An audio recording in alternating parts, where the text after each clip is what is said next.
Picture two friends at odds. One points out the other's mistake, but in a way that feels more like a personal attack than helpful advice.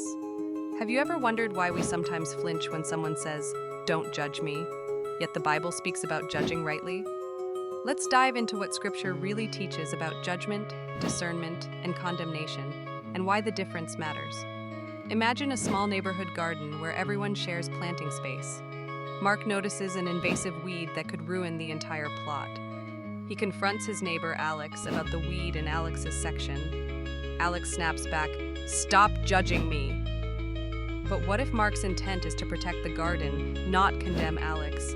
That's the moment we see how righteous judgment versus condemnation plays out in real life. Judge not by appearances, but judge with right judgment. John 7:24, Jesus tells the people, "Judge not according to the appearance, but judge righteous judgment."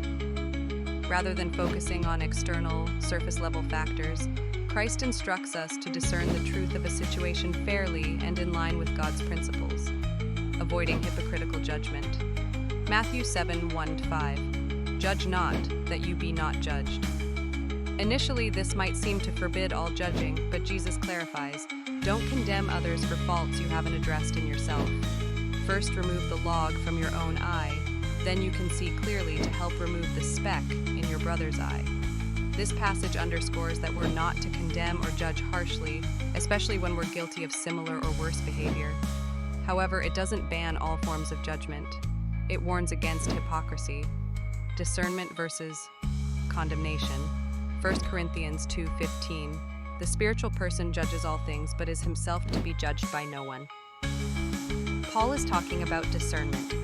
Believers led by the Spirit can evaluate circumstances, teachings, or behaviors in the light of God's truth. This is distinct from a condemning attitude.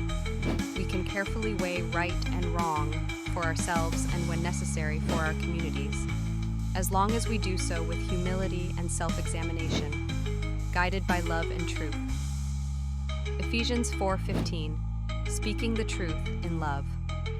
Even when pointing out wrongdoing or encouraging someone to change, the biblical model calls for love, gentleness, and truth hand in hand, not belittling or harsh condemnation. The Bible suggests judgment must be constructive and redemptive, aiming to restore or protect, rather than to tear down. Living righteously, not self-righteously. Romans 14:10-13. Paul warns believers not to judge each other on disputable matters. Ultimately, each person answers to God. He encourages us to avoid placing stumbling blocks in one another's paths, focusing on righteousness, peace, and mutual edification. This again points to the difference between righteous judgment, loving discernment that aligns with God's standards, and self-righteous or condemning judgment that seeks to elevate oneself or harm others. 1. Before pointing out someone else's issues, pause. Are you guilty of something similar? Matthew 7:5. 2. When you do speak up, is your goal restoration and protection, like Mark saving the garden? Or are you venting frustration? 3.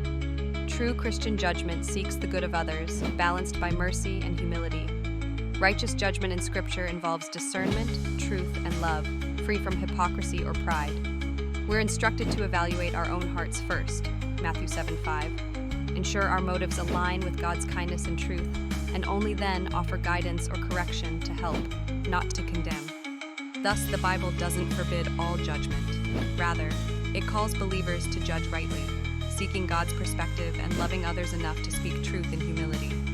So next time someone says, "Don't judge me," remember the difference between discernment, that guards, and condemnation, that wounds. We can stand for truth without tearing people down. Think about areas in your life where you might need to shift from criticism to caring correction.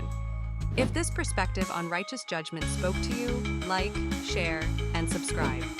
Join us for our next video, where we'll explore practical ways to lovingly confront a friend or a neighbor with a weed in a way that reflects both truth and compassion.